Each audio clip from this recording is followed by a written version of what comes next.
Демалыш күнү келинчегиме жардамдашамды. Нан жасашып, тамак жасашып элечи.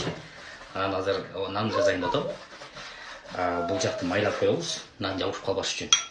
Бала кезде айылда чоңойгом да, анан жалгыз эле эжем бар болчу. Жалгыз эле эжем бар болгон үчүн эжем турмушка чыгып кетип, бардык жумуштарды мен кылчумун үйдө.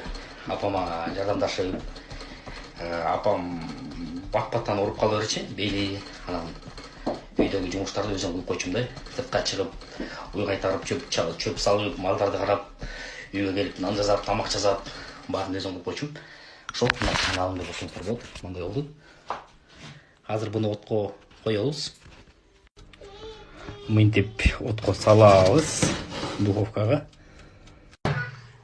Буга чейин бышкандарын көргөзөйүн. Мына мындай болуп бышып калышты.